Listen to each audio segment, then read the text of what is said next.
Okay, इस session पे हम टेबल पर वर्क करना देखेंगे कि टेबल के रॉज एंड कॉलम के अंदर वैल्यूज को हम किस तरह से इंसर्ट करते हैं और उसके रॉज एंड कॉलम कैसे बनेंगे, वैल्यू कैसे इंसर्ट होगी।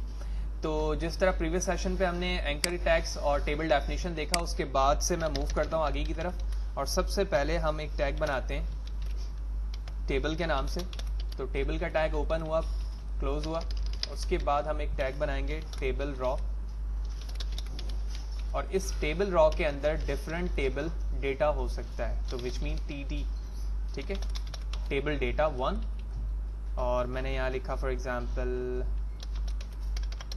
डेटा 1, कॉपी किया, पेस्ट पेस्ट 2 3। तो एक टेबल के अंदर एक रॉ है और इस एक रॉ के अंदर 3 डेटा है, ठीक है भाई। इसे मैंने कॉपी किया, कॉपी करने के बाद सेकंड रॉ बनाया, पेस्ट किया, और यहां पर थर्ड रॉ पे भी पेस्ट कर दिया। लिहाजा इसकी वैल्यू चेंज करता हूं अब मैं 11 12 13 21 23 22 एंड 23 फाइनली।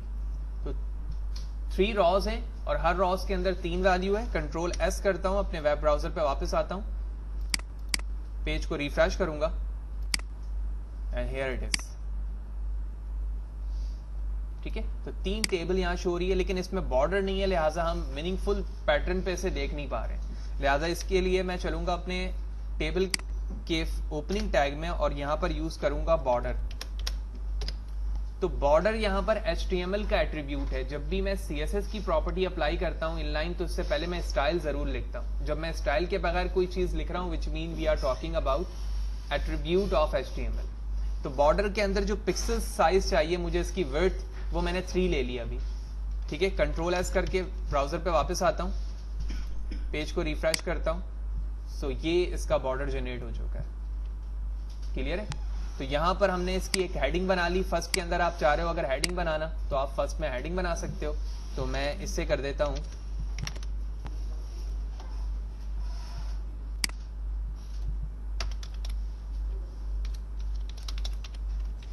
ठीक है, और यहां पे हम लिखते हैं हेडिंग 1, कॉपी करता हूं, paste paste, control S, browser पे चलते हैं, F5 प्रेस करता हूं, तो आप देख रहे हैं यहां पर वो एट्रीब्यूट हमारा हेडिंग में भी कन्वर्ट हो चुका है, ठीक है। लेकिन विड्थ और हाइट पे डिस्टर्बेंस आ रही है, जाहिर सी बात है H3 का साइज चेंज होता है, ठीक है, और बाकी जो डेटा है वो डिफॉल्ट साइज पर मौजूद है। लिहाजा अगर जरूरत है हेडिंग बनाने की तो बनाए, नहीं जरूरत है तो ना बनाए। लिहाजा मैं इसे दोबारा से वही कर देता हूं जो डिफॉल्ट तौर पे था, या फिर हम अभी यही रहने देते हैं। कुछ मजीद एट्रीब्यूट इस्तेमाल करते हैं यहाँ पर। तो मैं इसे कॉपी करता हूँ, पेस्ट एंड अगेन पेस्ट। तो 5 टेबल रॉज मौजूद हैं यहाँ पर, जो सेपरेटली डिफरेंट डेटा अपने पास जो है होल्ड रखता है। तो मैं यहाँ पर ये लिखने के बाद पेज पर आता हूँ और इसे दोबारा रिफ्रेश करता हूँ, तो ये इस तरह के 3 रॉज, डिफरेंट रॉज आ रहे हैं, ठीक है। तो बाज दफा हमें क्या करना होता है, किसी 2 रॉज को या 2 कॉलम को मर्ज करना होता है, ठीक है ना। उन दोनों को मिलाकर हमें शो करना होता है कोई डेटा, यानी दोनों पे वो सेम हो। तो सबसे पहले मैं एक काम करता हूं कि इसे और इसके साथ वाले, या फिर ये 1 2 या 2 1 के डेटा को मर्ज करने की कोशिश करता हूं। तो 1 एंड 2, तो पहले वाले पर आता हूं, ये रहा 1 एंड ये रहा 12। तो 12 को मैं यहां से हटाता हूं, ठीक है, इसके एट्रीब्यूट यहां से हटा देते हैं हम, और यहां पर आके कहता हूं कॉलम स्पेन, और यहां पर स्पेन करता हूं मैं इसे 2 पे, ठीक है। कंट्रोल एस, वेब ब्राउजर पर आता हूं, पेज को रिफ्रेश करता हूं, तो ये एडिशनल एरिया बन गया यहाँ पर, ठीक है। हालांकि मुझे ये एडिशनल एरिया नहीं चाहिए था, अगर मैं ये चीज पहले वाले पर अप्लाई करता तो ये एरिया यहीं पर स्पेन हो जाता। तो अब एक काम करते हैं, इसको हम रॉ पे ले आते हैं,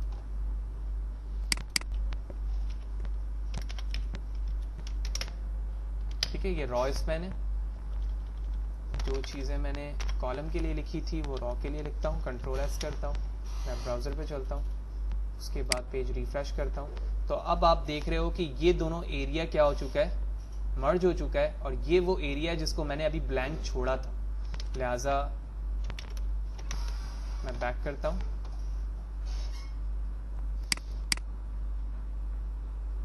वेब ब्राउज़र पे वापस चलते हैं और ये रॉ स्पैन 2 के साथ है, लिहाजा सेकंड वाला जो एरिया है हमारा, मैं इस पे डेटा लिख लेता हूँ पहले। Data 12 control S, web browser पे गया, रिफ्रेश किया तो यहाँ पर ये डेटा मौजूद है, यहाँ पर ये डेटा, लेकिन ये डेटा जो 3 है ना ये एडिशनल है। यानी फर्स्ट रॉ के अंदर पहले अगर आप ये एज्यूम करो कि ये दोनों मर्ज नहीं है तो ये फर्स्ट रॉ है और ये सेकंड रॉ है, तो इसका मतलब ये हुआ कि पहले वाले रॉ का पहला डेटा दूसरे वाले से जाकर क्या हो रहा है, मर्ज हो रहा है। तो इसका मतलब ये हुआ कि ये सेकंड रॉ है ना भाई, इसमें से डेटा मुझे क्या कर देना चाहिए, हटा देना चाहिए। ठीक है, पहले हटाकर देखते हैं और फिर टैग को मूव करेंगे। कंट्रोल एस, वेब ब्राउजर पे आता हूँ, रिफ्रेश करता हूँ तो ये वाला डेटा हट गया, हालांकि मुझे इस डेटा को हटाना था यहाँ पे जो मौजूद था। लिहाजा वापस चलते हैं, कंट्रोल जेड करके मैं बैक आता हूँ और फर्स्ट रॉ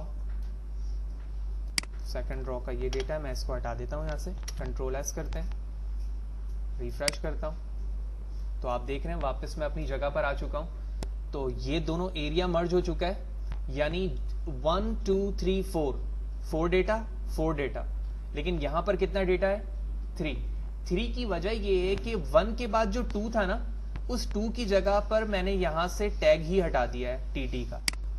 तो यही वजह है कि वो एम्प्टी जगह को खुद कवर कर रहा है, यानी ना सिर्फ ये अपनी जगह ले रहा है बल्कि दूसरे रॉ के जो पहला टीटी होना चाहिए था ना उसकी जगह भी ये लेकर इसने क्या कर दिया, अपने डेटा को मर्ज कर दिया और वहां पर सिर्फ वही डेटा शो हो रहा है जो यहां पर लिखा हुआ है, डेटा 11।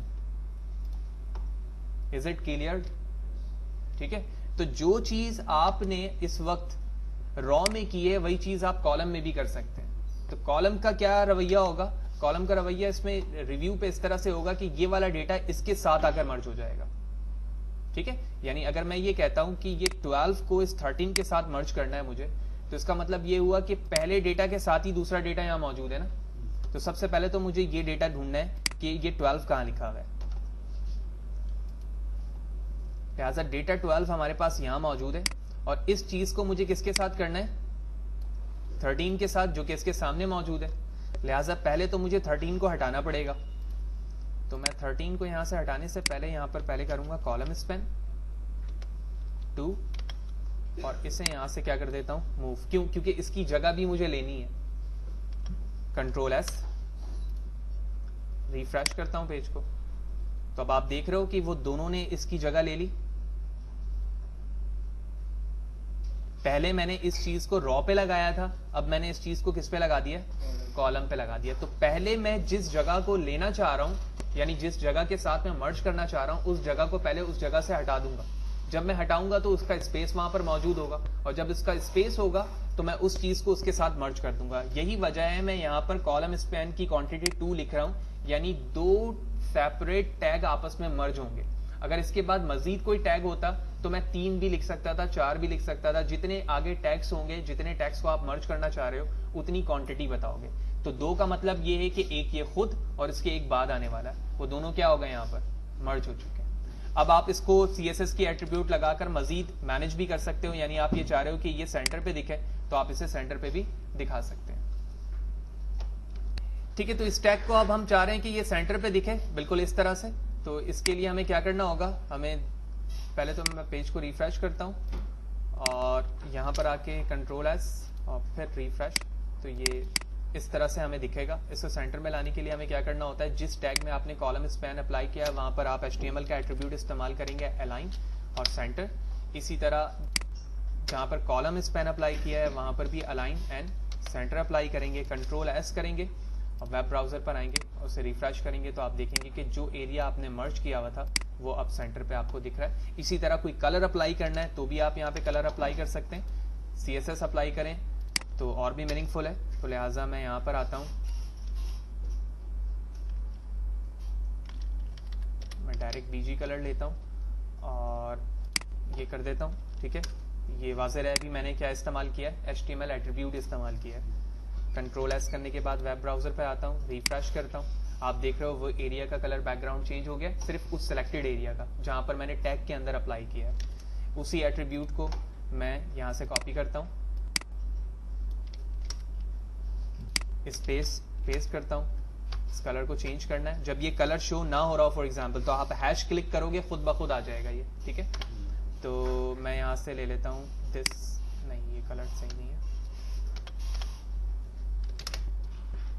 मैंने रेड ले लिया, कंट्रोल एस किया, वेब ब्राउजर पर आया, हियर वी गो। तो ये एक प्रॉपर टेबल बन गई जहां पर ना सिर्फ हमने डेटा को सेपरेट करना सीखा, बल्कि साथ ही साथ हमने ये देखा कि हम किस तरह दो या एक सेल को आपस में मर्ज करेंगे। मर्ज करने के बाद हमने उसके कंटेंट को सेंटर पे लाया और साथ ही साथ हमने उसके बैकग्राउंड कलर को भी चेंज करना देखा विदाउट यूजिंग CSS प्रॉपर्टीज। जो भी काम किया हमने अभी HTML के टैग को और उसके एट्रीब्यूट को यूज करते हुए किया है।